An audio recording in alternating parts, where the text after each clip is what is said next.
을사능약 무효를 주장한 대한제국 황제 서신을 철저히 무시한 미국, 영국. 을사년스럽다. 1905년 11월 17일 일본군은 궁궐을 첩첩이 포위하고 태포 소리가 울려 퍼졌다. 다음 날 안성 시내는 온종일 삭막하고 초겨울비가 하루 종일 내렸다. 한국인들은 한일합방 이후 조선 왕조가 망했다고 보지만 실상은 을사능약으로 단순 외교권 박탈만이 아닌 것이다. 을사보호조약이란 명칭조차 식민사관이 반영됐다는 비판이 제기된 90년대 이후 을사능약이라고 부른다. 영일동맹으로 조선 지배를 인정받은 일본은 1905년 봉천해전과 스시마 해전에서 팔틱 함대가 전멸하자 백악관을 방문한 일본은 루스벨트 대통령으로부터 한반도 지배권을 완전히 인정받는다.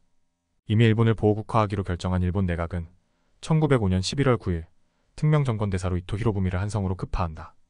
고종 황제에게 일왕 친서를 바친 이등 방문은 조약 체결을 강요 협박하였으나 황제는 조약 승인을 거부한다. 1905년 11월 15일 일본 공사 하야시 곤스케와 일본군 사령관 하세가와는 대한제국의 황궁 밖과 안을 일본군으로 겹겹이 에워싸 황궁을 공포 속에 몰아넣는다. 11월 17일 경운궁 어전회에 이토 히로부미는 황제를 위협하고 대신들 일일이 메모용지에 카부를 따졌다. 이때 일본인들의 공갈 협박에 분노를 참던 참정 대신 한규설의 통분의 통곡 소리가 울렸다. 헌병대장 하세가와는 한규설을 제압시켜 수오콘 마루방에 가두고 반항하면 죽여버려 라고 외쳤다. 이때 한규설이 돌아오지 않자 친일파로 변신한 칠러파 이완용은 갑자기 찬성으로 돌아선다. 혈인후 작가로 알려진 인직은 친일파 이완용의 비서로 실질적인 을사능약의 막후 조정자 역할을 한 사람이다. 이근택, 이지용, 박재순, 권중현도 책임을 황제에게 전가하며 조건부 찬의를 표시한다. 을사오적이다. 을사오적은 더 큰 불행을 막고 일본과 호혜평등 보호국으로 상호번영, 태세를 따라야 한다고 믿었는지 모른다. 이토 히로부미는 강요 8명 중 5명이 찬성했으니 조약 안건은 가결됐다고 선언하고 국내부 대신 이제극을 통해 그날 밤 고종 황제의 직제를 강요하였다. 일본은 각국 공사관에게 조선에서 철수를 요구한다. 을사능약 체결 당시에 이런 강압적 분위기를 민중들은 을사년스럽다고 하였다. 민영화는 2천만 동포에게 고함이라는 유서로 차결하고 이완용의 집은 성남 민중들에 의해 불태워진다. 장지연은 시일야 방성대국 논설을 발표하고 시장 상인들은 항의성 철시하였다. 1905년 을사능약 체결하자 일본의 국권 침탈에 대항하기 위해 항일의병은 봉기한다. 조미수호 조약 거중 조항을 믿고 선교 사업을 허락받은 미국은 을사능약이 체결되자 제일 먼저 공사관을 철수한다. 1906년 1월 고종의 을사체약 무효선언이 구미 공사관에 배포되자 통감부는 고종 밀서는 가짜라고 대응한다. 1906년 2월 8일자 3면 한국의 호소 트리뷴지에 보낸 황제의 성명서 일본의 강요 열강국의 간서부라는 제목으로 실렸다. 트리뷴지에 보낸 황제의 성명서는 1907년 대한매일 신보에 전제된다. 이에 통감부는 트리뷴지 스토리 기자에게 밀서를 보낸 사실이 없고 황제 밀서는 가짜라고 주장한다. 을사보호조약 무효를 선언한 고종 황제 친서가 87년 만에 뉴욕 컬럼비아 대학 귀중도서 수고도서관에서 발견된다. 조약 무효 밀서는 1906년 5월 고종 황제 측근 프랑스 정무 고문 트레물러를 통해 독일 비렐름 2세에게 전달된다. 1906년 고종의 을사체약 무효선언서는 프랑스 대통령에게도 보낸다.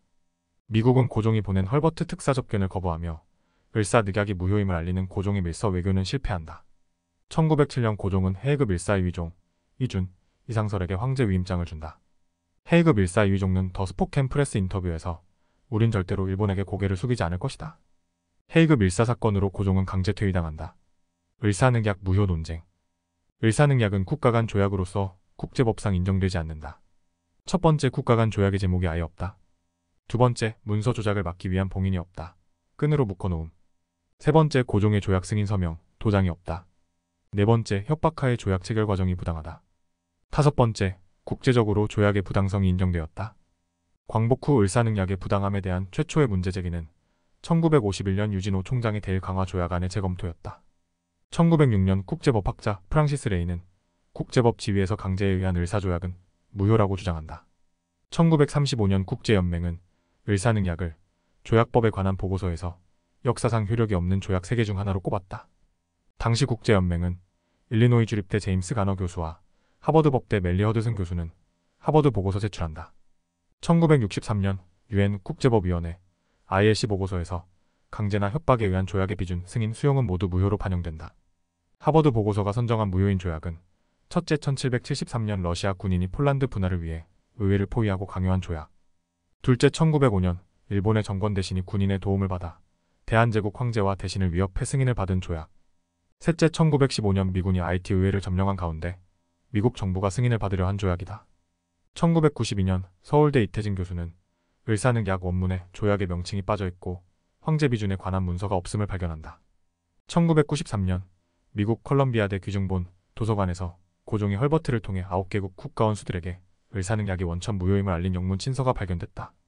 2015년 유코쿠대 법대대학원 도츠카 에치로 교수는 을사늑약은 체결문 원본이 없는 만큼 법적으로 무효라고 주장한다.